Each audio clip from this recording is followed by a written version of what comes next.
Welcome back to Whatever You Need, the channel where we peel back the layers of celebrity polish to reveal the raw, often turbulent human experiences underneath. Tonight, we are taking you to the edge of the water, to a specific coordinate in the Istanbul night where the script was flipped, and the carefully constructed image of a superstar was dismantled by the man himself. We are talking about Yaman. But not the Yaman you think you know. We are talking about a man who emerged from the shadows to deliver a monologue that has split the industry in two. Before we step into the glare of the flashbulbs, I need to remind you, if you want the truth, unvarnished and deep, make sure you are subscribed to this channel. And if you want to support our team, as we chase these stories into the early hours of the morning, please click the join button. Your membership is the fuel that keeps our lights on. Now, let us walk down that coastline where everything changed. The night in Istanbul possesses a unique rhythm, a syncopated, upbeat pulse that is felt most intensely along the elegant curves of the coastline. Here the Bosphorus caresses the shore with deceptive gentleness, while the city lights reflect on the dark, churning water like diamonds scattered by a distracted, perhaps trembling, hand. It was within this static-filled landscape, a setting that felt more like the opening scene of a noir thriller than a celebrity press junket, that the gossip press was caught entirely off guard. These are reporters accustomed to memorize smiles, PR-approved soundbites, and pinpoint statements that say absolutely nothing. But last night, the rulebook was thrown into the sea. A meeting took place that dazzled everyone present, creating a seismic rift in the industry. On one side, those applauding the sheer, reckless courage of the act. On the other, those deeming it a professional suicide mission. The lights along the waterfront burned with a tense, interrogating brightness, like spotlights trained on a stage ready for a Shakespearean soliloquy. And at the absolute center of this glare stood Yaman. For months, he had chosen an almost monastic reserve, allowing his projects in Italy and his rigorous work discipline to speak for him. He had become a ghost in his own city. Yesterday, however, it wasn't a cold, typed statement that broke the silence. It was the man himself, flesh, blood, and raw emotion, who emerged from the shadows with a completely new visual identity, and words that sounded less like interview responses and more like a confession before an internal tribunal. The scene unfolded with cinematic precision, worthy of the high-budget productions in which he often stars. A black car, shiny as a promise and dark as a secret, pulled up to the edge of the beach. The engine slid into silence, a hush fell over the crowd, and then the door opened. The Yaman who stepped out seemed to have been reborn in fire. Just appearing on the sidewalk was an act of narrative revisionism. Gone were the impeccable, polished Prince Charming finishes that had paved his way to global fame. Gone was the safe, marketable perfection. Standing before the stunned photographers was a man with sharper contours, a more rebellious air, and a posture that exuded a dangerous, magnetic confidence. He had practically shed the pretty boy skin, that golden armor that the industry loves to sell, to reveal a darker, more complex, and infinitely more fascinating side. In a matter of minutes, social media diagnosed the phenomenon with a collective gasp, from handsome to bad boy, but for the better. It became an instant mantra. His hair, which for years had been tamed into a strategically recognizable style for the covers of romance novels, now framed his face with a wild freedom that smacked of emancipation. The new look, freer, bolder, topped with a leather jacket that seemed to function as armor against judgment, spoke of a man who had stopped obeying the unwritten rules of his image. Many fans interpreted this sartorial shift as a collective sigh of relief, a symbol of chains breaking. But let's be honest. The real shock wasn't in the haircut, the leather, or the shiny skin. The earthquake was in the words. For the first time in what feels like an eternity, Yaman spoke unfiltered about his private life, taking a sledgehammer to that wall of no comment that usually protects the celebrity heart from intrusion. We are talking about a master of elegant evasion, a man capable of closing every invasive question with a polite, "I prefer not to talk about private matters." Not yesterday. Yesterday, the shield came down. There was no retreat. He offered direct, dry, surprisingly sincere answers, delivered with such intensity that reporters rushed to record every syllable, fearing they might miss the nuance of his tone. And then, the inevitable happened. The name of Demet Ozdemir, the name around which hypotheses, nostalgia, and fan dreams have been orbiting for years like moths around a flame, moved in an instant from the periphery to the dead center of the narrative. And no one, truly no one, was prepared to hear him speak with such cutting clarity. The evening's main dish was served cold and bitter, the truth about his heart.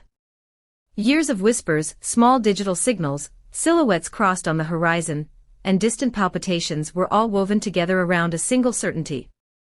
Ken pulled the thread until it almost snapped. The most intense, intriguing, and, let's face it, shocking part of the night came with his admission regarding the state of his emotions. When asked about the present, about a recent, peaceful relationship he had with a private person, a relationship many thought was his future, he didn't play hide-and-seek. He didn't dismiss it. It was a beautiful, peaceful story, he said, honoring that bond with respect. But then came the sentence that sucked the oxygen out of the air, a sentence destined to resonate for months, if not years, but as in all the relationships I've had, here too there was the Demet Ozdemir factor. Pause for a moment and let that sink in. The Demet Ozdemir factor. These words are probably the most significant thing he has uttered in recent memory. They carry the subtext of an impossible measure. He is describing Demet not merely as a memory, but as an unattainable yardstick, the long shadow that falls over every attempt to shed new light on his life. He is admitting that every woman who comes after is competing with a ghost that refuses to fade. He continued, his voice lowering, weighed down by something resembling deep regret. I don't forget what I experienced with her.